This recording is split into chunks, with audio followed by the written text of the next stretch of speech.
So hey guys and back this is weekend you are watching my YouTube channel. तो भाई चालू करते हैं फटाफट से। इंपॉर्टेंट टॉपिक आता है कौन सा, ये बुक बन रही है भाई बीकॉम प्रोग्राम हो चाहे बीकॉम ऑनर्स हो, चाहे आपका सेमेस्टर 3 हो या फिर सेमेस्टर 5 हो, आपके लिए वीडियो जो है वो एप्लीकेबल हो जाएगी। ठीक है, हाँ जी, वीडियो जो बन रही है वो बन रही है पूरी की पूरी प्लेलिस्ट ह्यूमन रिसोर्स मैनेजमेंट वाली। ठीक है, अगर आपकी बुक HRM की है ह्यूमन रिसोर्स मैनेजमेंट तो आप ये वीडियो देख सकते हो। आसान है, वीडियो जो चल रही है वो चैप्टर नंबर 10वें पे आ गए भाई, पूरी की पूरी प्लेलिस्ट है। ठीक है, आप चाहो तो नीचे देख सकते हो, कमेंट में मतलब डिस्क्रिप्शन में दे रखी है, पहले चैप्टर से लाएगा था। तो चैप्टर नंबर 10वें पे आ गए भाई, जिसका नाम है जॉब इवोल्यूशन। क्या नाम है?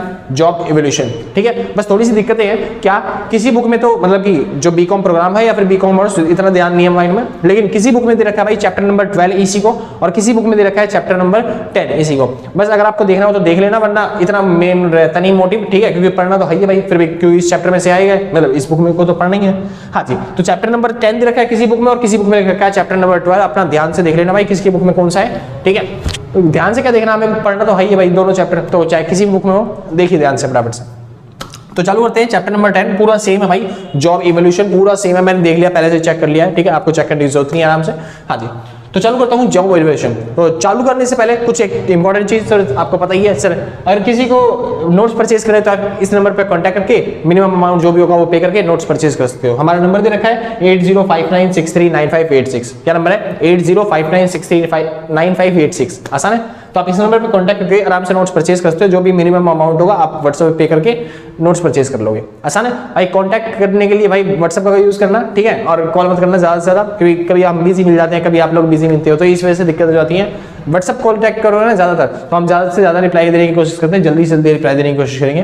ठीक है, हाँ जी, जितनी जल्दी हमसे हो पाएगा। ठीक है भाई, हाँ जी। और सर सॉरी फॉर क्या बोलते हैं वीडियो आपकी लेट आ रही है बहुत तेजी से, क्योंकि भाई क्या बोलते हैं हमारा भी काम है, हमको भी काम करना पड़ता है। देखो रात को क्या बोलते हैं 11:30 बज रहे हैं और इस टाइम पे मैं बैठ के यहाँ पे शूटिंग कर रहा हूँ, और मेरा घर है भी नहीं, मतलब कि अब यहाँ से मेरे को जाना पड़ेगा अपने घर पे, क्योंकि भाई ट्यूशन सेंटर पढ़ाता हूँ मैं। ठीक है, तो इस वजह से तो रात को भाई 10 बजे मतलब कि 9 बजे तक बैच चले थे, 9 बजे तक बैच चलते हैं। उसके बाद क्या बोलते हैं जो दूसरे भैया थे वो वीडियो बना रहे थे 9 बजे से 10 बजे, अब 10 बजे से मेरे को वीडियो बनाने के लिए दे रहे हैं। ठीक है, तो 10 बजे से 11 बज चुके हैं और अभी क्या बोलते हैं वीडियो बनाई है, क्योंकि ये सब नोट करना पड़ता है, टॉपिक देखना पड़ता है कौन सा टॉपिक है, किस हिसाब से चल रहे हैं। ठीक है, एक दिन के अंदर एक आपकी वीडियो हो रही है, मतलब पूरा चैप्टर कवर करना पड़ता है। ठीक है भाई, हाँ जी, जो जो इंपॉर्टेंट होते हैं वो देखनी पड़ती है, क्या चीज़ है, मतलब मेहनत करनी पड़ती है भाई। तो इस वजह से अब यहाँ से मान लो निकलूंगा, अभी तो 12 बज जाते हैं, 12:30, तो उससे मैं निकलूंगा, घर पर पहुंचूंगा, फिर उसके बाद खाना पीना खा के सोऊंगा, फिर सुबह आपका काम चालू हो जाएगा भाई दोबारा से। ठीक है, तो इतनी जल्दी नहीं बन पाएगी वीडियो। मैंने कोशिश करी थी, संडे वाला दिन था तो मैंने 2 अपलोड कर दी थी वीडियो, मगर भाई क्या बोलते हैं जिस दिन संडे नहीं है उस दिन नहीं बन पा रही, सॉरी। हाँ, और एक बात और भाई, अगर आप नोट्स परचेज कर रहे हो तो नोट्स परचेज करने के बारे में समझिए भाई ध्यान से। क्या बोलते हैं नोट्स आप लोगों के लिए नहीं है, मतलब जो आप वीडियो देख रहे हो ना सर, अगर आपको क्या बोलते हैं उनके लिए नोट्स हैं जिनके एग्जाम आने वाले हैं, बिल्कुल से मुश्किल से 2 या 3 दिन रह गए हैं, या फिर आपकी तैयारी नहीं हुई है बिल्कुल से, तो उनके लिए नोट्स हैं। अगर आप वो बच्चे हो जो क्या बोलते हैं 1 महीने से तैयारी कर रहे हो, 2 महीने से तैयारी कर रहे हो, तो आपके लिए नोट्स नहीं है। अगर आप 1-2 महीने से तैयारी कर रहे हो, आपको पता है सिलेबस में क्या क्या चीजें आने वाली है, सारे इंपॉर्टेंट टॉपिक आपको पता है, कवर कर लिए आपने तैयारी की अच्छे तरीके से कर ली है, आपने टेस्ट सीरीज दे चुके हो, आप टेस्ट दे चुके हो, अपनी तैयारी परफेक्ट कर चुके हो बेसिकली, क्योंकि आपके पास 2 महीने थे, 2 महीने से आप तैयारी करो लगातार, तो आपके लिए नोट्स नहीं है। नोट्स केवल उन बच्चों के लिए है, मतलब आप जैसे बच्चों के लिए जिन्होंने क्या बोलते हैं हफ्ते भर रह गए जिनके भी एग्जाम में, या फिर मुश्किल से 2-4 दिन रह गए आपके एग्जाम में, या फिर आपको पता चला कि आज मेरा एग्जाम है। ठीक है भाई, कुछ बच्चे जिनको पता चला आज मेरा एग्जाम है और मेरे को क्या बोलते हैं एग्जाम देने जाना है, और सुबह सुबह चला HRM पढ़ना भी था, मुश्किल से 3-4 घंटे बच गए आपके लिए, तो फिर आप 3-4 घंटे में पूरी की पूरी प्लेलिस्ट तो देख नहीं पाओगे, है ना भाई। या फिर आप 250 पेज की जो बुक है पूरी पूरी वो तो पढ़ नहीं पाओगे, यानी कि आप पूरी प्लेलिस्ट देखने जाओगे भाई। एक चैप्टर एवरेजली माना जाए तो फिर आधे घंटे का एक चैप्टर है, और उसके अंदर क्या बोलते हैं लगभग 16-17 चैप्टर है आपके, एवरेज भी माना जाए तो लगभग 8 घंटे लग जाएंगे। तो 8 घंटे लगातार देख नहीं पाओगे आप आराम से, है ना भाई। हाँ जी, और मेरी बोलने की स्पीड वैसी थी, ज्यादा स्पीड में भी नहीं बढ़ा पाओगे आपकी, क्या बोलते हैं दुगनी स्पीड में देख पाए तो मुश्किल से हो जाएगा बहुत ज़्यादा तेजी से। और मतलब बेसिकली 8-10 घंटे लगेंगे पूरी पूरी HRM को कवर करने के लिए, अगर आप वीडियो के थ्रू भी करते हो फास्टर तरीका। आसान है, हाँ जी। तो उन लोगों के लिए नोट्स है भाई जिनके 2-3 दिन रह गए हैं, या फिर जिनके तैयारी मुश्किल से 3-4 दिन मतलब घंटे रह गए हैं आपके पास, तो आप जाइए नोट्स परचेज करिए। नोट्स मात्र क्या बोलते हैं 100 रुपये में मिल जाएंगे आपको। व्हाट्सएप पे कॉन्टैक्ट करना, मिनिमम अमाउंट जो भी हो वो पे करके आप नोट्स परचेज कर सकते हो। नोट्स में क्या है जो मेरे को लगता है ना बहुत ज्यादा इंपॉर्टेंट टॉपिक है इस चैप्टर में से, जैसे कि फॉर एग्जांपल के तौर पे समझिए, ये है जॉब इवोल्यूशन के मतलब कि मेरिट्स और डीमेरिट्स। अगर आपको जॉब इवोल्यूशन पता है तो अपनी तरफ से आप मेरिट्स और डीमेरिट्स बना सकते हो। तो मैंने ऐसे ऐसे टॉपिक को इग्नोर किया है उस नोट्स के अंदर, समझ में आया? जो चीज आप बना के लिख सकते हो ना, वो सब टॉपिक मैंने नहीं लिखे नोट्स के अंदर, मैंने खाली वो चीजें लिख रखी हैं जो कंसेप्ट आपको पता होना चाहिए, जैसे जॉब इवोल्यूशन क्या होता है, इनमें डिफरेंस क्या होता है, ताकि आपको उसमें और इसमें अंतर पता चल सके, समझ में आया? और जब मैं ऑब्जेक्टिव समझाऊंगा, ऑब्जेक्टिव जॉब इवोल्यूशन क्यों करते हैं, वो ये काम थे, समझ में? अगर मेरिट्स बताने तो आप चाहो तो ऑब्जेक्टिव ही कहां पे लिख सकते हो, मेरिट्स में लिख सकते हो, क्योंकि उन्हीं ऑब्जेक्टिव को फुलफिल कर दिया हमने किसके अंदर, जॉब इवोल्यूशन के अंदर। वही क्या बन जाएंगे हमारे सिग्निफिकेंस या फिर मेरिट्स बन जाएंगे आपके, आसान है ना? तो आप इस तरीके से बना के लिख सकते हो। जैसे कोई नीड्स पूछता है कि हमें जॉब इवोल्यूशन की नीड्स क्या है, तो जो ऑब्जेक्टिव थे उन्हीं को फुलफिल करना हमारे नीड्स होता है, तो इस वजह से आप ऑब्जेक्टिव लिख सकते हो नीड्स के अंदर भी, आसान है ना? तो ऐसे टॉपिक जो बार बार रिपीट हो रहे हैं ना, वो सारे सॉरी भाई, ऐसे टॉपिक जो बार बार रिपीट हो रहे हैं ना, मैंने वो सारे टॉपिक हटा रखे हैं, मतलब जितना छोटा हो सकता था ना मैंने वो उतने छोटे बना रखे हैं, मुश्किल से 50 पेज में, वो भी खुला खुला। ये नहीं आप जो नोट्स परचेज करोगे तो आपको बिछा बिछा मिलेगा हर चीज, यानी बहुत सारे टॉपिक दे रखे हैं, आपसे कवर नहीं हो पाएगा भाई। नोट्स इतने छोटे हैं ना, मतलब कि 50 पेज के अंदर नोट्स है और इतने छोटे कर रखे हैं, मतलब इतने छोटे से तरीके से समझा रखा है कि पूरी आपकी बुक कवर हो जाएगी, खाली आप 2 घंटा पढ़ने लोगे, खाली 2 घंटा आपको वो 50 पेज पढ़ने हैं, बहुत आसानी से पढ़ लोगे आप, मेरे को पता है, मैंने बहुत खुला खुला देख रखा है नोट्स के अंदर, ठीक है? हाँ जी, 2 घंटे में आराम से पकड़ लोगे और आपको मतलब एग्जाम से पहले तैयार कर लोगे अपने आप को। मैं पूरा चैप्टर आपको ऐसा लगेगा हाँ भाई मैं करके आ सकता हूँ, कुछ ना कुछ तो कर ही आऊंगा, मैं फेल तो नहीं होऊंगा। मतलब 60% है तो 60% मतलब असोम में से 60% या फिर 80%, मतलब 60 से 80% मैं अटेम्प्ट कर दूंगा वहाँ पे, ऐसा हो जाएगा आपके साथ। नोट्स अगर आप परचेज कर लेते हो 60 से 80% आप अटेम्प्ट कर जाओगे, जिसमें से आपके 60% या फिर 40% कम से कम आने चांसेस हैं। मैं ना से ना करते करते भी आ गए ना तो भाई 50% तो आपके आएंगे ही आएंगे, आसान है? हाँ जी, क्योंकि आप पूरा चैप्टर पढ़े जा रहे हो, पूरे असाइनमेंट्स करके जा रहे हो, तो असाइनमेंट्स में वो टॉपिक है भाई जो इंपॉर्टेंट है। मैंने हर एक टॉपिक नहीं घुसा रखा असाइनमेंट में, अगर आपको हर एक टॉपिक पढ़ना ही था तो आपके लिए बुक है भाई, आप बुक से पढ़ सकते हो, या फिर मैं यहाँ पे वीडियो बना ही रहा हूँ तो यहाँ से पढ़ सकते हो, ठीक है? हर एक टॉपिक नहीं होता असाइनमेंट्स, मतलब असाइनमेंट्स के अंदर, नोट्स के अंदर खाली वो छोटे छोटे टॉपिक होते हैं जो फिर आपको मेरे को लगता है कि इंपॉर्टेंट है आपके लिए, ठीक है? हाँ जी, क्योंकि कुछ बच्चे कह रहे थे कमेंट करके भैया ये वाला टॉपिक नहीं मिला, ये वाला टॉपिक नहीं मिला, भैया सिग्निफिकेंस नहीं मिले। सिग्निफिकेंस में आपने 3-4 करवाए, मैंने 2 ही दिए खाली, जो मेरे को लगा भाई इंपॉर्टेंट है, मैं वो डाल दिए, 4 डालने की जरूरत नहीं थी मेरे को, क्योंकि मैं यहाँ पे समझा दे रहा हूँ आपको, मैं हाँ जी। तो आपको ये भी करने की जरूरत नहीं, अगर आप नोट्स पढ़ रहे हो आपको पता चला उसके मेरे पास बस 2 घंटे हैं या फिर मेरे पास 2 ही दिन बचे हैं जिसमें मैं पूरा नहीं कर पाऊंगा, तो आप चाहिए नोट्स परचेज करिए, बहुत कंसाइज दे रखे हैं, मतलब छोटे टॉपिक दे रखे हैं, आप आराम से कवर कर लोगे, ठीक है भाई? हाँ जी, बहुत इजी लैंग्वेज में लिखा हुआ है ताकि आपको समझ में आ जाए वो चीज। नोट्स इसलिए दे रखे हैं भाई ताकि आप एग्जाम से पहले तैयार हो जाओ। जैसे पढ़ लिया ना भाई पूरा, क्या 2 महीने 4 महीने से जो तैयारी करके बैठा है उनके लिए नहीं है। हाँ, उनको अगर रिवीजन करनी हो, जैसे कि आपको पढ़ना हो कि मेरे कौन से चैप्टर में अंदर क्या पढ़ा था, क्या टॉपिक था, तो फिर आप खरीद सकते हो उस टाइम पे कि आपको रिवीजन करना है, क्योंकि आप इतनी बड़ी बुक जो है वो रिवीजन के लिए उठा नहीं सकते, इतनी सारी वीडियो लगातार क्या बोलते हैं 12-13 घंटे देख नहीं सकते, तो इस वजह से आप उस टाइम पे खरीद सकते हो। मात्र 100 रुपए का नोट्स है, आप खरीदिए और पूरा पढ़ दीजिए, मुश्किल से 2 घंटे लगेंगे और आपको ऐसा लगेगा हाँ मैंने जो पढ़ा था वो सारा रिकॉल हो गया, मेरे दिमाग में बैठ गया वापस, समझ आया? हाँ जी, उस तरीके के नोट्स होते हैं। फिलहाल वापस आते हैं अपने टॉपिक पे, ठीक है? कुछ ज्यादा हो गया नोट्स के बारे में, एक बार चेक कर लो भाई, वीडियो बन रही है, पॉज हो गई, क्योंकि पता है ये वाली जो वीडियो है मैं सुबह भी बनाने बैठा था और सुबह बनाते बनाते ये वीडियो अपने पास पॉज हो गई। ये पूरी वीडियो बन चुकी थी, मैं दोबारा से बना रहा हूँ पूरी वीडियो, बनाते बनाते अपने पता नहीं कैसे पॉज हो गई। तो भाई फिलहाल चालू करते हैं वापस से अपने टॉपिक पे आते हैं। नाम आता है कंसेप्ट ऑफ जॉब इवोल्यूशन, ठीक है भाई? हाँ जी, कंसेप्ट ऑफ जॉब इवोल्यूशन मतलब हमें जॉब इवोल्यूशन के बारे में सीखना है। तो जॉब इवोल्यूशन होता क्या है बेसिकली समझिए, हमने इससे पहले पढ़ा था क्या बोलते हैं, क्या नाम था उसका, भूल गया, परफॉर्मेंस अप्रेजल। इससे पहले हमने पढ़ा था क्या नाम, जॉब एनालिसिस। इसके अंदर ना हम क्या बोलते हैं, परफॉर्मेंस अप्रेजल में हम इंसान की परफॉर्मेंस चेक करते थे, हम इंसान को चेक करते थे, आसान? हाँ जी, जॉब अप्रेजल में से हम ऑर्गेनाइजेशन में चेक करते थे कि जॉब्स हैं या नहीं है, किस लेवल पे किस इंसान को बैठाना है, आसान है? जॉब एनालिसिस में क्या करते थे हम ये चेक करते थे कि ये ऑर्गेनाइजेशन में किस लेवल पे किस इंसान को बैठाना है, और परफॉर्मेंस अप्रेजल में हम ये चेक करते हैं कि वो इंसान उस जॉब को करने के लिए लायक है या नहीं है, आसान है? हाँ जी। अब आता है जॉब इवोल्यूशन। जॉब इवोल्यूशन क्या होता है, हम ये सेट करते हैं कि उस इंसान को कितना पैसा दिया जाए, उस इंसान को कितनी सैलरी दी जाए उसके वर्क के बदले में। वो जो इंसान मेरे लिए काम कर रहा है उसको बदले में उसको कितना वेजेस मिलने चाहिए, कितनी सैलरी मिलनी चाहिए, ये सारा सिलेक्ट करने का काम किसके अंदर आता है, जॉब इवोल्यूशन के अंदर, आसान है? तो समझते हैं जॉब इवोल्यूशन होता क्या है। It is a problem in which the management is usually confronted in is the establishment of average rate for the jobs in organization। यानी कि क्या होता है job evolution, it is a problem, एक problem होती है इन विच मैनेजमेंट इज यूजुअली कन्फ्रंटेड। जो management होता है वो बार बार सोच रहा होता है लगातार कि इज इवेल्युएट मतलब इज एस्टेब्लिशमेंट, क्या हो गया यहाँ पता नहीं क्या दिमाग में चल रहा है आजकल, हाँ भैया कमेंट चल रहा है बस, वो जो उसने कर रखा था, चलो बोलते हैं is the establishment of wage rate, यानी कि वेज रेट जो हमें वो किस तरीके से एस्टेब्लिश करना है, फिक्स करना है wage rate for each jobs in organisation. Jobs मतलब हर एक जॉब के लिए ऑर्गेनाइजेशन में, मतलब क्या है जॉब इवोल्यूशन का, हमारी ऑर्गेनाइजेशन में जितनी भी जॉब्स है उन जॉब्स के लिए एवरेज की स्पेलिंग गलत हो गई भाई, सॉरी, तुम फिर लिखोगे ठीक है भाई, ए आती है मेरे को AVERAGE, लेकिन क्या करें तुम्हारे लिखने में तुम फिर बोल दोगे एस्टेब्लिश एवरेज रेट फॉर जहाँ, हाँ जी ठीक है।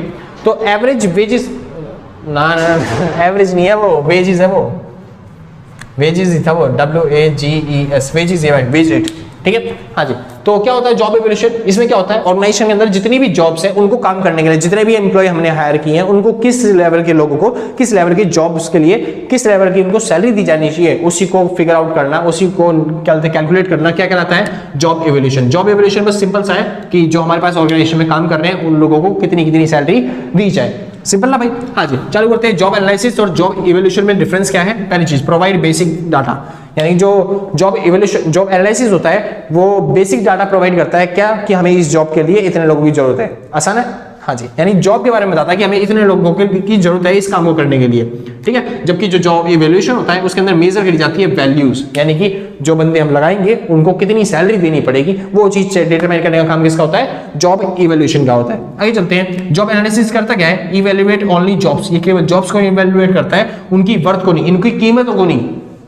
लेकिन इसके अंदर जॉब्स और उनकी वर्थ यानी कि दोनों को इवैल्यूएट करा जाता है। आसान है, यानी किस जगह पे काम करना है, कितने तरह के लोगों को किस एजुकेशन की स्किल चाहिए होती है उसके लिए, और उसको कितना पैसा देना पड़ेगा, ये सारी चीजें इवैल्यूएट करने का काम किस में होता है? जॉब इवोल्यूशन में होता है। आसान है जी। हाँ जी, तो हम कह सकते हैं जॉब इवोल्यूशन जो होता है वो वाइडर एरिया में होता है, यानी बड़ी प्रोसेस होती है, और जो जॉब एनालिसिस होता है वो क्या होती है? एक छोटी प्रोसेस होती है, क्योंकि उसके अंदर जॉब ऑर्गेनाइजेशन के अंदर मतलब जॉब के अंदर जितने भी बंदे काम कर रहे हैं खाली उनको देखना होता है। लेकिन जो जॉब इवोल्यूशन होता है वो बड़ी प्रोसेस है, क्योंकि उसके अंदर बंदों को तो देखना भाई है, लेकिन उसके बाद में उनको कितनी सैलरी प्रोवाइड करनी है वो भी चेक करना होता है। आसान भाई, शुरू करते हैं फटाफट से। और अगला आता है भाई परफॉर्मेंस अप्रेजल। अगला क्या आता है? Performance appraisal. तो परफॉर्मेंस अप्रेजल क्या था? मैंने यहाँ पे बताया था, इसके अंदर इवैल्यूएट करना होता है आपको इंसानों को, यानी आप पहचानोगे कि उनकी स्ट्रेंथ क्या है और उनकी अपॉर्चुनिटी क्या है। ये जो S एंड O लिखा है मैंने, S मतलब होता है स्ट्रेंथ और ये O मतलब क्या होता है? अपॉर्चुनिटी। आसान भाई। हाँ जी, तो बुक के अंदर आपके बड़े बड़े डिफरेंस दे नहीं रखे, बट बुक के अंदर आपको ऐसे छोटे छोटे डिफरेंस दे रखे हैं भाई। हाँ जी, बुक वाले मतलब जो DU है SOL वाले वो आपसे चाहते हैं कि आप खुद बना के लिख सकते हो इतने बड़े डिफरेंस, ठीक है, क्योंकि आप 12वीं पास कर चुके हो, आराम से कॉलेज में आ चुके हो, बड़े अच्छे हो चुके हो। तो शुरू करते हैं। परफॉर्मेंस अप्रेजल क्या होता है? परफॉर्मेंस अप्रेजल मतलब होता है कि आप खुद इवैल्यूएट कर पाओगे, आप खुद एस्टेब्लिश कर पाओगे, बना पाओगे क्या बोलते हैं जो इंप्लॉइज है आपके पास उनकी कितनी स्ट्रेंथ है और उनकी क्या अपॉर्चुनिटीज है। मतलब इंप्लॉय की स्ट्रेंथ और अपॉर्चुनिटी पहचानना ही क्या कहलाता है? परफॉर्मेंस अप्रेजल कहलाता है। हाँ जी, जबकि जॉब इवैल्यूएशन क्या होता है? जॉब इवैल्यूएशन में हम इवैल्यूएट करते हैं रिलेशनशिप वैल्यू, यानी कि जो वर्कर्स काम कर रहे हैं उनमें और जो हायर जो मैनेजमेंट है उनकी मतलब उनमें रिलेशन कैसा है, और उसके बेसिस पे, किसके बेसिस पे? पैसों के बेसिस पे, वेजेस के बेसिस पे, यानी कि वर्थ के बेसिस पे। समझ में आया? हाँ जी, यानी कि उनकी वर्थ जो है कम है, मतलब जो लोअर लेवल पे काम करते हैं उनकी सैलरी कम होती है, जो हायर लेवल पे काम करते हैं उनकी सैलरी ज्यादा होती है। तो इस बेसिस पे उनमें रिलेशन कैसा है? समझ में आया? हाँ जी, यानी कि यहाँ पे बेसिकली आपको जो वर्कर्स हैं उनकी सैलरी पे काम करना है, यहाँ पे आपको जो वर्कर्स हैं उन पे काम करना है। और जॉब एनालिसिस में क्या होता है? आपके पास जो वर्कर्स होते हैं उनको उनकी जॉब्स में काम करना होता है, यानी किस जॉब पे किस वर्कर को बिठाया जाए। समझ में आ गया भाई? आसान था ना? डिफरेंस समझ में आ गया? बहुत अच्छे। तो चालू करते हैं। अगला टॉपिक आता है, बात आती है ऑब्जेक्टिव्स की। हम ये जॉब इवैल्यूएशन करते क्यों हैं या फिर सैलरी कैलकुलेशन करते क्यों हैं? पहली चीज एलिमिनेट इनइक्वालिटी, इनइक्वालिटी को अलग करने के लिए। समझ में आया? मान लो मेरे को लोअर लेवल के एम्प्लॉय चाहिए, मैं 10 एम्प्लॉय हायर करना चाहता हूं। अब पहला एम्प्लॉय आया, उसने इंटरव्यू दिया, उसने बोला भैया मेरे को सैलरी मेरे को काम चाहिए। मैंने बोला भाई कितने में काम करेगा? वो कह रहा है 10,000 में। मैं कह लगा भाई 10,000 तो नहीं दूंगा, मैं 5,000 दूंगा। सुने? हाँ जी, करना हो तो करना, वरना निकल जाए यहाँ से। तो भाई उसने बोला यार मेरी थोड़ी गर्ज है या फिर दिक्कत है, 8 तो दे दो कम से कम। मैंने बोला नहीं भाई 5 ही दूंगा, मतलब उसको जरूरत थी कुछ, लेकिन फिर भी मैंने उसको 5 में हायर कर दिया। आसान है। वहीं पे दूसरा बंदा आया, वो मेरा साला था, तो मैंने वो क्या लगा जीजा जी में वो दे दो, क्या दे दो, क्या जॉब दे दो। तो मैंने बोला भाई जॉब चाहिए, चलो कोई दिक्कत नहीं, आपको जॉब दे देते, लोअर क्लास की तो जॉब करेगा ही, ले दो 20,000 पकड़, कोई दिक्कत नहीं।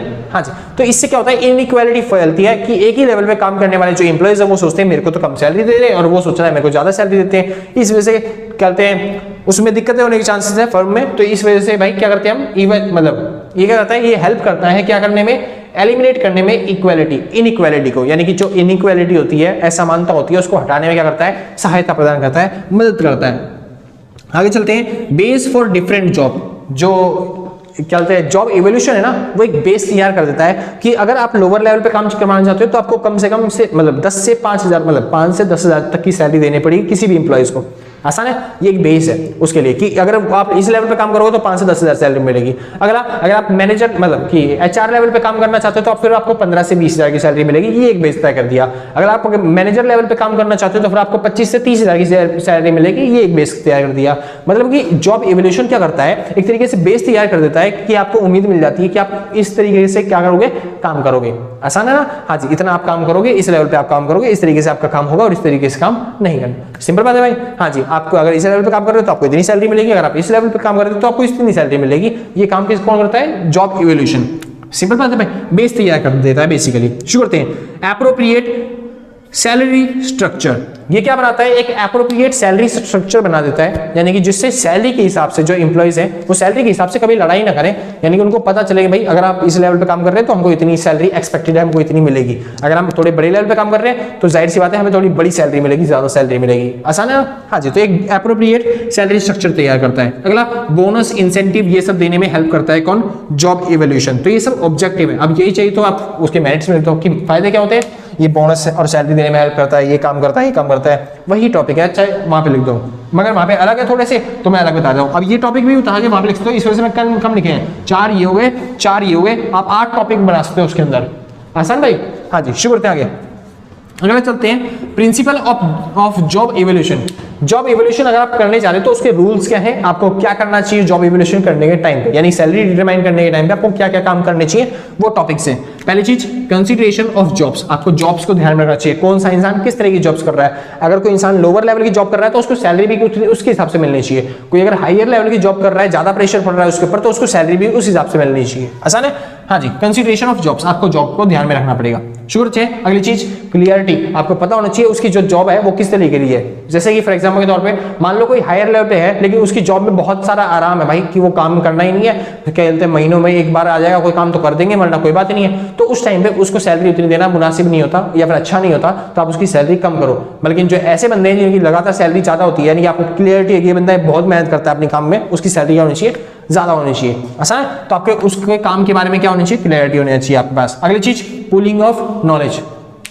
क्या, पुलिंग ऑफ नॉलेज। तो आपको प्रिंसिपल कैसा, मतलब आपको क्या करना है, आपको देखना पड़ेगा कौन सा ऐसा इंप्लॉय है जो पुलिंग ऑफ नॉलेज करता है, मतलब नॉलेज खींच के नॉलेज ला के इकट्ठा करके देता है किसको, ऑर्गेनाइजेशन को, ताकि ऑर्गेनाइजेशन क्या हो पाए, ग्रो पाए। तो आपको क्या करनी पड़ेगी, नॉलेज खींचने वाले बंदे सिलेक्ट करने पड़ेंगे और उन्हीं के हिसाब से उनको सैलरी देनी पड़ेगी। आसान भाई, हाँ जी। तो प्रिंसिपल ऑफ नॉलेज क्या बोलते हैं, जॉब इवोल्यूशन क्या होता है कि आपको पुलिंग ऑफ नॉलेज करने वाले बंदों को क्या करनी पड़ेगी, ऐसी क्या बोलते हैं सैलरी प्रोवाइड करनी पड़ेगी ताकि वो नॉलेज लाके और आपके बिजनेस में प्रॉफिट पहुंचा सके।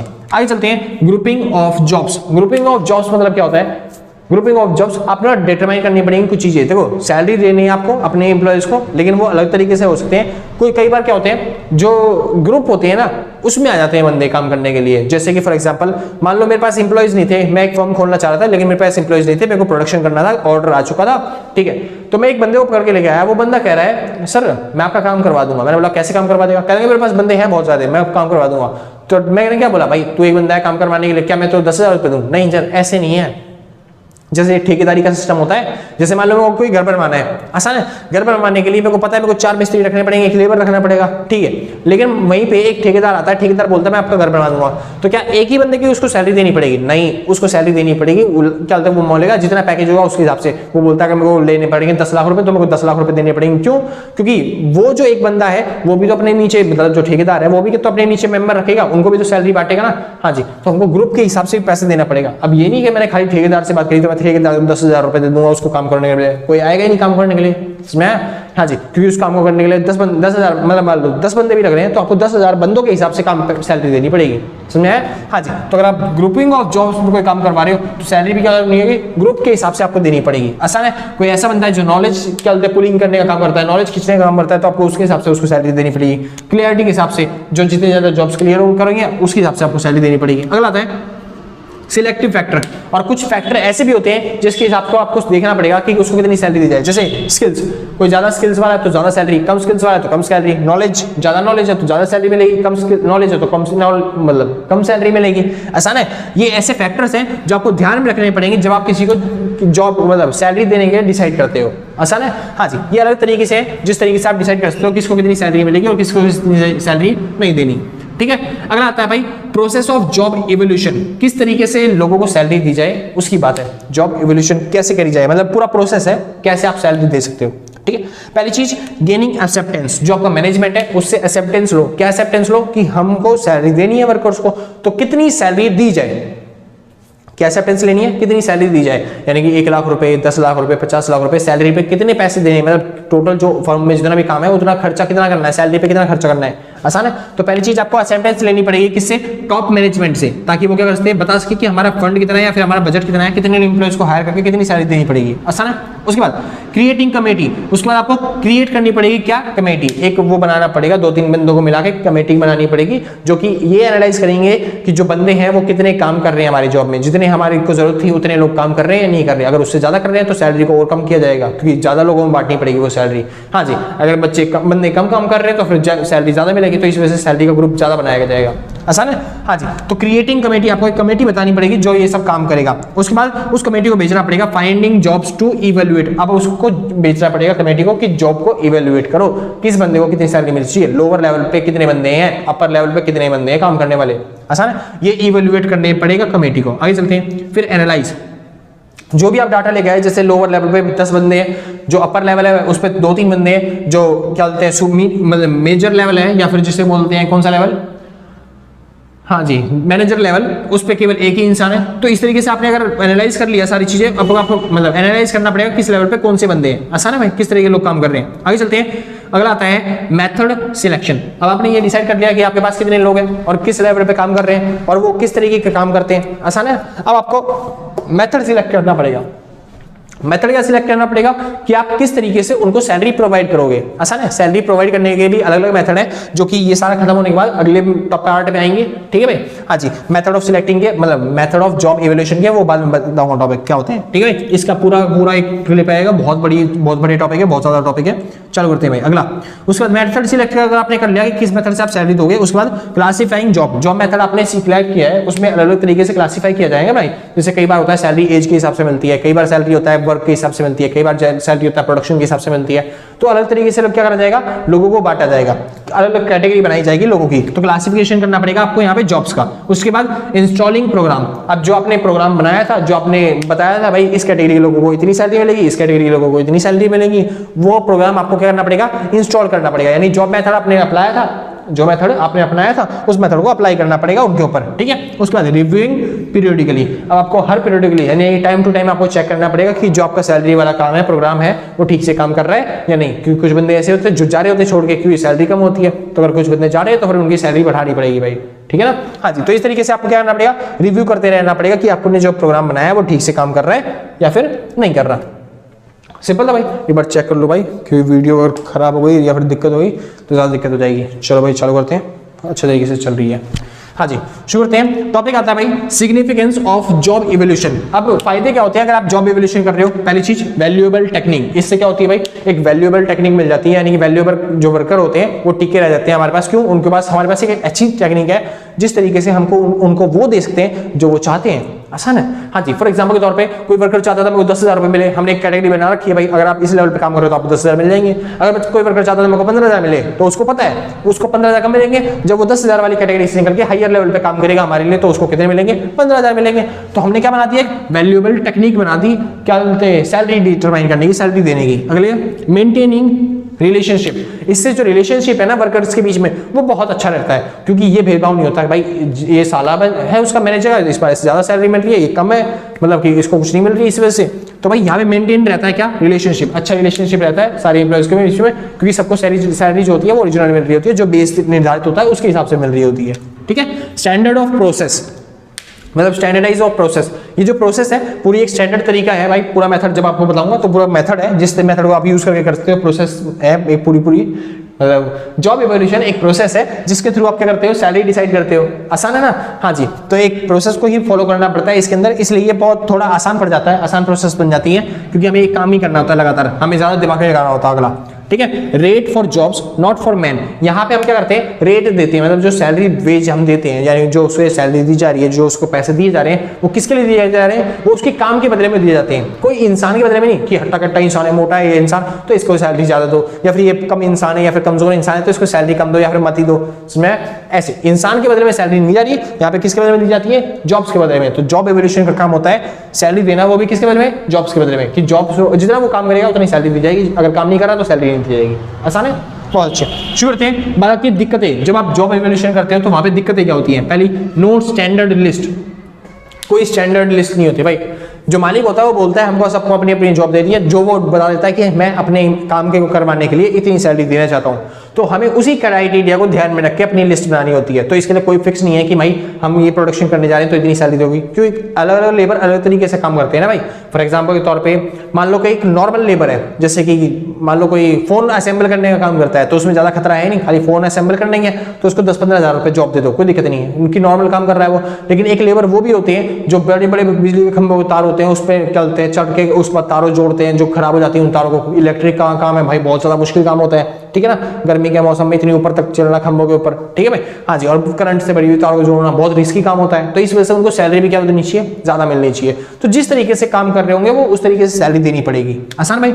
हाँ जी, कोई स्टैंडर्ड लिस्ट नहीं होती, तो फिर इस वजह से भाई आपको ध्यान रखना पड़ता है कि भाई किसको कितनी सैलरी देनी है उस हिसाब से। Strong feeling for individuals. दिक्कतें क्या होती है, जब आप सैलरी देने लग जाते हो ना, तो कोई बहुत पुराना वर्कर होता है ना, तो स्ट्रॉन्ग फीलिंग उत्पन्न हो जाती है कि बिजनेसमैन के अंदर या फिर एचआर के अंदर कि ये पुराना वर्कर है, थोड़ी सी इसकी सैलरी बढ़नी चाहिए। तो इस वजह से यहाँ पे ये मेन दिक्कत आती है जॉब इवोल्यूशन करने के टाइम में। जो पुराना वर्कर है उसकी ज्यादा सैलरी डिसाइड हो जाती है, और जो पुराना वर्कर नहीं है, जो नए है, उनकी नॉर्मल रहती है सैलरी। आसान है ना? हाँ जी। तो किसी एक इंडिविजुअल के लिए फीलिंग आ जाती है बहुत तेजी से, जिसकी वजह से जो मालिक होता है या फिर जो एचआर होता है या फिर जो मैनेजर होता है, वो कोई भी उसकी सैलरी बढ़ाने पर फोकस कर देते हैं। अगली बात, इनफ्लेक्सिबिलिटी। इनफ्लेक्सिबिलिटी मतलब इतना छोटा मेथड है नहीं है कि जॉब इवोल्यूशन इतना छोटा मेथड है कि लोग क्या करते हैं, या तो भूल जाते हैं या फिर इसको अप्लाई नहीं करते बिजनेस के अंदर। तो इस वजह से कभी तो ये जॉब मतलब कि फ्लेक्सिबिलिटी क्या होती है, इनफ्लेक्सिबिलिटी, जल्दी से चेंज नहीं होता। यानी कि अगर ये जॉब अप्लाई कर दिया आपने, जॉब इवोल्यूशन अप्लाई कर दिया बिजनेस में, तो ये फिक्स है। यानी कि अगर आपने मान लो किसी की जॉब रख दी, मान लो इसको 10,000 रुपये सैलरी मिलेगी, ठीक है, उस मेथड के थ्रू, तो फिर वो बंदा काम करने तैयार है, तो आप जल्दी से चेंज नहीं करते। वो बोलेगा भाई मैं 10,000 से 12,000 करवा दो, खर्चा नहीं चल पा रहा। आप बोलते हो नहीं भाई पहले तुमने इतने में डिसाइड कर दी ना, 10,000 से खाली 500 रुपये बढ़ेगी या फिर ये बढ़ेगी, ज्यादा चेंजेस नहीं करते, क्योंकि आपको दूसरे वर्कर इतने में मिल जाएंगे, आप सोचते हो। आसान है ना? हाँ जी। तो एक बार जॉब डिसाइड करने के बाद या फिर सैलरी डिसाइड करने के बाद जल्दी से चेंजेस नहीं होते, तो इस वजह से क्या होती है, इसके अंदर इनफ्लेक्सिबिलिटी होती है। सिंपल है भाई, यहाँ पे खत्म होता है पूरा क्लिप। तो भाई शुरू करते हैं, अगला टॉपिक आता है मेथड्स। क्या आते हैं? मेथड्स। तो आपको सीखने पड़ेंगे जॉब इवोल्यूशन के मेथड, थोड़े बड़े टॉपिक है, तो चलते हैं आगे अगले टॉपिक पे, ठीक है भाई, बहुत अच्छा।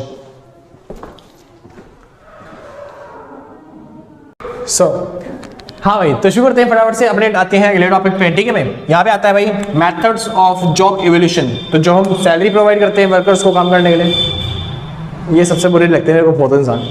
हाँ जी, पीपी करते चलेंगे भाई। Method of job evolution. तो जॉब इवोल्यूशन के मेथड क्या है, किस किस तरीके से आप लोगों को सैलरी प्रोवाइड कर सकते हो। आसान है?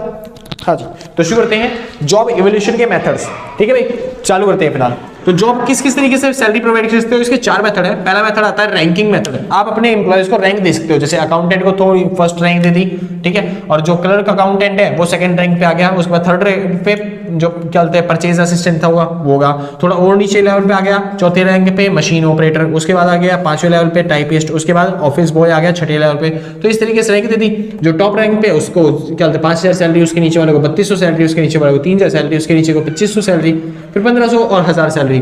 तो इस तरीके से आपने सैलरी प्रोवाइड कर दी। मतलब जो जितने ऊपर लेवल पे काम कर रहा है उसको उतनी ज्यादा सैलरी, जितने लेवल पे कोई कम काम कर रहा है उसको उतनी कम सैलरी। आसान ना भाई? हाँ जी। तो शुरू करते हैं। मतलब ये था रैंक मेथड, जिस तरीके से आप लोगों को कंपनियों में रैंक देते हो उस तरीके से मेथड का, मतलब इस मेथड से आप सैलरी प्रोवाइड कर सकते हो। आसान है, सबसे आसान मेथड होता है, सबसे सिंपल मेथड होता है, सबसे ज्यादा लोग यही यूज करते हैं, ठीक है। हाँ जी, शुरू करते हैं। फॉर एग्जांपल के तौर पे एडवांटेज, इसके फायदे क्या है? पहला सिंपल मेथड होता है, लेस टाइम कंज्यूमिंग, इसमें टाइम कम लगता है। तीसरा लिटिल पेपर वर्क, यानी थोड़ा सा ही पेपर वर्क होता है, आप काम कर लोगे आराम से, मतलब कि ये सैलरी लिखनी पड़ती है कि कब दे दी कब नहीं दी बस। उसके बाद डिसएडवांटेज क्या होता है, डिफरेंस बिटवीन जॉब्स, यानी कि यहाँ पे ना भाई पता नहीं चलता कि कौन किस तरीके का काम कर रहा है। हमने खाली सैलरी से ही पता कर सकते हो आप कि कौन किस तरीके से काम कर सकता है, इसके अलावा आप पता नहीं कर सकते भाई कौन किस लेवल की जॉब कर रहा है। मान लो अकाउंटेंट को 5,000 जॉब देती है, एक छोटा अकाउंटेंट भी होता है जो लोअर लेवल का अकाउंटेंट होता है, एक बड़ा अकाउंटेंट भी होता है जो पूरी फर्म का अकाउंटेंट संभाल रहा होता है, अकाउंट संभाल रहा होता है, आसान है ना। तो यहाँ पे आप डिफरेंस नहीं कर सकते कि कौन की किस तरह की जॉब है, इस वजह से, ठीक है भाई। हाँ जी, तो यहाँ पे ये दिक्कत होती है कि किसकी किस तरह की जॉब है, आप बता नहीं सकते कि कौन सा ज्यादा मेहनत करता है, कौन कम मेहनत करता है, आसान है। दूसरा आता है भाई अगला क्लासिफिकेशन मेथड। इसमें आप क्लासिफाई करते हो, यानी कि जो कैटेगरी में बांटते हो अलग अलग तरह के लोगों को, काम करने वाले वर्कर्स को। जैसे फर्स्ट कैटेगरी मतलब class 1 category, class 2 category, class 3 category, class 4 category. Class 1 category कौन सी होती है, जैसे ऑफिस मैनेजर या फिर डिप्यूटी कमिश्नर हो गया या फिर ऑफिस सर्वे चलते हैं सुपरवाइजर हो गया, इस तरह के लोग। क्लास 2 कैटेगरी में जो स्किल्ड वर्कर होते हैं वो आते हैं, जैसे कि मैनेजर हो गया, HR हो गया, ये सब लोग, ठीक है। क्लास 3 कैटेगरी में सेमी स्किल्ड वर्कर आते हैं जो मतलब हल्के फुल्के सीख चुके हैं, और फ्रेशर आते हैं किसमें, क्लास 4 की कैटेगरी में, आसान है। हाँ जी, इसके फायदे क्या होते हैं, इसके फायदे होते हैं बहुत इजी होता है, सिंपल होता है। गवर्नमेंट जो ऑफिसर होते हैं ना, जो गवर्नमेंट ऑफिसर होती है या फिर जो गवर्नमेंट जॉब होती है, उनमें इस तरह की जॉब क्या होते हैं जो होती है वो डिसाइड की जाती है, मतलब इस तरीके से सैलरी दी जाती है। जैसे कि आपको याद होगा ग्रेड A की जॉब, ग्रेड B की जॉब, ग्रेड C की जॉब, ग्रेड D की जॉब, तो ग्रेड के हिसाब से वहां पे क्या दी जाती है, सैलरी प्रोवाइड करी जाती है, आसान है। डिफरेंस क्या होता है यहाँ पे, या फिर डिसएडवांटेज क्या होता है यहाँ पे, factor comparison method, sorry disadvantage क्या होता है यहाँ पे, थोड़ा सा लग दिया भाई। यहाँ पे आप डिस्टिंग्विश नहीं कर सकते, आप डिफरेंस नहीं बता सकते इस ऑफिसर में और इस ऑफिसर के काम में, यानी कि जो मैनेजर ऑफिसर है उसका काम इंपॉर्टेंट है या फिर इसका काम इंपॉर्टेंट है, क्योंकि दोनों के दोनों क्या कर रहे हैं भाई, क्लास 1 की ही जॉब कर रहे हैं, आसान है। दोनों की सैलरी भी क्या होगी, लगभग सेम होगी, तो आप डिफरेंस नहीं बता सकते कौन सा ज्यादा मुश्किल काम कर रहा है, कौन सा ज्यादा आसान काम कर रहा है, आसान है। अगला आता है भाई पॉइंट मेथड। सबसे ज्यादा बेस्ट मेथड जिसे मैं कहूंगा वो ये वाला मेथड होता है, पॉइंट मेथड, ठीक है। इसमें ना हर एक फैक्टर को कंसीडर किया जाता है, आसान है। पॉइंट मेथड क्या होता है, एक ऐसा मेथड जिसमें हर एक फैक्टर को क्या किया जाएगा, कंसीडर किया जाएगा, यानी कि यहाँ पे क्वालिटेटिव और क्वांटिटेटिव, उल्टा हो गया, यहाँ पे क्वांटिटेटिव और क्वालिटेटिव दोनों मेथड को कंसीडर किया जाता है, यानी कि वो क्या बोलते हैं किस तरीके का बर्डन झेलता है ऑफिस के अंदर, किस तरीके से काम करता है, कितने लोगों की बात सुनता है, उसके ऑपरेटर्स कितने, मतलब जितने भी फैक्टर्स हैं जो उसके जॉब को अफेक्ट करते हैं वो सारे फैक्टर्स को यहाँ पे इवेल्युएट किया जाता है, यहाँ पे उसकी क्या बोलते हैं काउंटिंग की जाती है, आसान है ना। यानी वो कितना काम करता है, किस तरीके से काम करता है, क्या प्रोडक्शन करता है, मतलब कि क्वांटिटेटिव भी कितनी क्वांटिटी में माल बना रहा है, कितना प्रोडक्शन कर रहा है, बिजनेस को क्या फायदा मिल रहा है, कितना ही क्या बोलते हैं सर्विस प्रोवाइड कर रहा है, क्वांटिटेटिव भी और क्वालिटेटिव भी, किस तरीके से काम करता है, जॉब कितने सालों से कर रहा है, स्किल्ड है या फिर अनस्किल्ड है, कितने लोगों की बात सुनता है, कितने, मतलब ये नहीं है कि बात सुनना है आज्ञाकारी बनना है, नहीं, मतलब कि जो मैनेजर है उसकी बात सुनता है, HR की बात सुनता है, जो HR ने बोल दिया वो भी काम कर लेगा, जो मैनेजर ने बोल दिया वो भी काम करेगा। तो इस तरीके से यहाँ पे पॉइंट ऑफ मेथड में दिया जाता है, यानी कि इसके अंदर फैक्टर्स लगभग 12-13 फैक्टर्स होते हैं जिसके लिए काम कर रहा होता है, मतलब कि मान लो क्या बोलते हैं 10 से 20 फैक्टर्स होते हैं जिसके पास जिसके लिए काम कर रहा है, एक्यूरेट याद नहीं है भाई, जो भी डिफरेंस का चार्ट होगा। एक काम करता हूं भाई, इन चारों मेथडों में जितना भी डिफरेंस होता है उसका मैं चार्ट एंड में लगा दूंगा, जैसे ये वीडियो खत्म होती है ना उसके एंड में ये चार्ट चलेगा, लगा भाई देख के जाना पक्का, इंपॉर्टेंट है। आप चाहो तो चारों में डिफरेंस कर सकते हो, तैयार आपने ले लिए, ठीक है भाई, कि चारों में डिफरेंस क्या है। आगे चलते हैं, इसमें फायदा क्या होता है। पहला फायदा एक्यूरेट मेथड यूज होता है, यहाँ पे एक्यूरेट मेथड है, बहुत अच्छा मेथड है, बहुत लोग यूज करते हैं इसे। और मिनिमाइज बाइस, ये जो भेदभाव है ना उसको कम कर देता है, कि जो भेदभाव होगा क्वांटिटेटिव के हिसाब से या फिर क्वालिटेटिव के हिसाब से, यहाँ पे भेदभाव खत्म हो जाता है। जैसे यहाँ पे इनमें लड़ाई हो सकती है कि भाई मैं ज्यादा काम करता हूँ, मेरे को ज्यादा सैलरी मिलनी चाहिए, या फिर ये बोल सकता है मैं ज्यादा काम करता हूँ, मेरे को ज्यादा सैलरी मिलनी चाहिए। ऐसा इसके अंदर भेदभाव नहीं होता, इसमें लड़ाई नहीं होती बिल्कुल भी। यहाँ पे हर किसी को उसकी क्वालिटी और क्वांटिटी दोनों के मेजर करने के बाद ही उसको सैलरी दी जाती है, तो एक्यूरेट मेथड होता है, बायस कम होता है। डिसएडवांटेज, दिक्कतें क्या होती है इस मेथड में, पहला टाइम कंज्यूमिंग होता है, क्योंकि हमें हर चीज क्या करनी होती है, मेजर करनी होती है, और डिफिकल्ट होता है, बहुत ज्यादा मुश्किल होता है, हर कोई नहीं अप्लाई कर पाता अपनी फॉर्म के अंदर। आसान है लेकिन एक्यूरेट बहुत होता है। आगे चलते हैं, factor comparison method. Factor comparison method मतलब होता है भाई आप ये वाला मेथड यूज करो चाहे आप ये वाला मेथड यूज करो, कोई सा भी मेथड यूज कर सकते हो, वो आपकी मर्जी है। आसान है, जैसे यहाँ पे हम 12-13 मान लो लगभग 10 से ऊपर मेथड यूज कर रहे थे ना, लेकिन यहाँ पे 7 से लेकर 10 तक मेथड ही यूज करे जाएंगे बस। यानी कि इसमें जितने फैक्टर्स कंसीडर किए जाते हैं, क्वालिटेटिव और क्वांटिटेटिव दोनों मिला के, इसके अंदर उतने फैक्टर्स नहीं होते। मतलब थोड़ी बहुत चीजें हाँ डिसाइड कर लेंगे कि भाई तो ज्यादा प्रोडक्शन कर रहा था इस वजह से तू थोड़ी ज्यादा सैलरी ले ले, मगर इसमें ये नहीं होगा कि हर एक वैल्यू कंसीडर करनी है। ऐसा है कि प्रोडक्शन भी देखना है, किस क्वालिटी का प्रोडक्शन हो रहा है वो भी चेक करना है, कितने ग्रेड का प्रोडक्शन हो रहा है वो भी चेक करना है, हर एक चीज मेजर नहीं करी जाएगी। लेकिन यहाँ पे हर एक चीज मेजर करी जाती है, इसमें हर एक चीज मेजर नहीं करी जाती। हाँ ये भी थोड़ा एक्यूरेट, मतलब ये क्या होता है थोड़ा सा एक्यूरेट मेथड होता है, जैसे ये है ना ये सबसे ज्यादा है, लेकिन ये सेकंड नंबर पे आप कह सकते हो, सेकंड नंबर पे एक्यूरेट है। ठीक है, यहाँ पे भेदभाव नहीं होता क्योंकि यहाँ पे क्या होता है, यहाँ पे 22 भी कम होता है, यहाँ भी 22 कम होता है, यहाँ पे टाइम कंज्यूमिंग होता है, ये भी टाइम कंज्यूमिंग होता है, यहाँ पे डिफिकल्ट होता है, ये भी मेथड डिफिकल्ट होता है। मगर इन दोनों मेथडों से क्या होता है थोड़ा सा आसान होता है, इस मेथड से भी आसान है, लेकिन इन उल्टा बोल दिया, इन दोनों मेथडों से क्या होता है थोड़ा सा मुश्किल होता है, इस मेथड से क्या होता है आसान होता है। यानी अगर बोला जाए सबसे मुश्किल मेथड ये वाला होता है, लेकिन सबसे एक्यूरेट होता है। सेकंड नंबर पे ये वाला होता है, लेकिन थोड़ा सा मुश्किल होता है। आप इसको भी कह सकते हो सेकंड और थर्ड नंबर पे, इसको भी कह सकते हो थर्ड, सेकंड और थर्ड नंबर पे। यानी अगर मेरे को अपनी जॉब में लगाना हो, बड़ी कंपनी में लगाना हो, तो मैं ये वाला मेथड लगाऊंगा पहले सैलरी देने का, उसके बाद इन दोनों में से कोई सा एक मेथड लगाऊंगा, लास्ट में इसको लगाऊंगा, इस मेथड को, समझ में आया? हाँ जी, उस मेथड को लास्ट में लगाऊंगा कि भाई सबसे इजी मेथड है, सबसे बेकार मेथड है वो, समझ में आया भाई?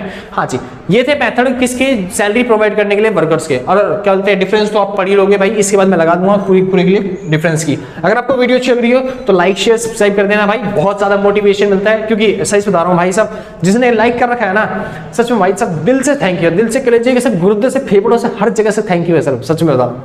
और जिसने नहीं किया अब बाद में कर दिया आराम से, कोई दिक्कत वाली बात नहीं है, आप एग्जाम की बात कर देना, कोई आफत नहीं आ रही, कोई दिक्कत नहीं आ रही है। ठीक है, हम भी यही हैं, आप भी यही हो। तो भाई अगर हाँ वीडियो अच्छी लगी तो लाइक शेयर सब्सक्राइब कर देना भाई प्लीज, बहुत अच्छी बात है। ठीक है, फिलहाल एक टॉपिक और किसी को अगर नोट्स परचेज करने हैं तो नोट्स इस नंबर में कांटेक्ट करके आप आराम से नोट्स परचेज कर सकते हो। ठीक है भाई, हाँ जी, और व्हाट्सअप करना भाई, ज़्यादा बेटर रहेगा आपके लिए। ठीक है भाई, अब आपको चांस मिला है मेरे को तो क्यों नहीं यूटिलाइज करूँ भाई, हर चीज़ बताऊंगा भाई, क्योंकि आप रुकोगे एंड तक वो देखने के लिए, वगैरह 10 सेकंड क्लिप कर देंगे, हम आगे फॉरवर्ड कर देंगे। हाँ भाई, तो बस इतना सा भाई, थैंक यू। अगर आपने सब्सक्राइब कर रखा है, लाइक कर रखा है, आपने अभी वीडियो देखी, ठीक है, और चलते हैं, थैंक यू फॉर एवरीथिंग। ठीक है से, हाँ जी, तो बेस्ट ऑफ लक आपके एग्जाम के लिए। तो भाई आज के लिए बस इतना ही, मिलते हैं कल सेम टाइम सेम जगह दिन, और टाटा बाय बाय।